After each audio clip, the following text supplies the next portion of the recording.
Let's fucking go! Video 713. In the ARTGIRL shader strings within shader number 8, within the main function, we have these value units. We have this new value unit, geo here. Okay? So if Brad is here, but Brad is dead, you got a corpse, right? So that's the difference between geo kill and geo here. Let's go down. So in the yin-yang data selection loop, we have a section where we figure out if the geometry tile exists. If the geometry tile exists, we pack the binary data for the tile, but then we want to look at the modifier tile. So if we look at the modifier tile and discover that a damaged tile exists, then we're going to enter here and we're going to say that the geometry has been killed.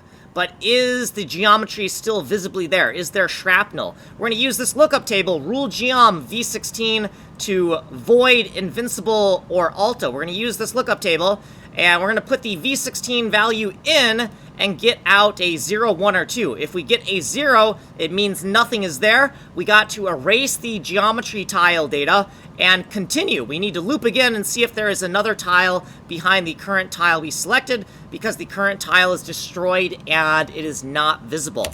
Down here in render collected binary tiles, within the geotile bit rendering, I thought I had to do this here. There's a footnote as to why we don't do this here, and this logic hasn't changed since the previous videos.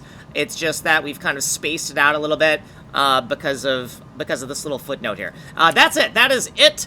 We have some footnotes down here. Also, I'm thinking that we want to use the FATA modifier as an alternate graphic modifier when the FATA value, the v16 FATA value, is 0. So when v16 for FATA is 0, I'm thinking about using a modifier tile. That's just a little footnote I want to keep track of. So anyways, if you want a longer explanation of this code, go to NinjaCoder, tinyurl.com/ninja playlist 8. Go find video 713 there, and you'll have a longer code review. Source code is here. It's open source, and ways of getting a hold of me. Like, subscribe, send money in the mail. My name is Kanji Coder. I'm making a fully destructible fractal geometry bomb game, and I'm open sourcing all of the code, documenting every fucking single line of code. That is not a fucking exaggeration. I am documenting every fucking single line of code. Nobody else is doing it. I'm fucking doing it. Like and subscribe.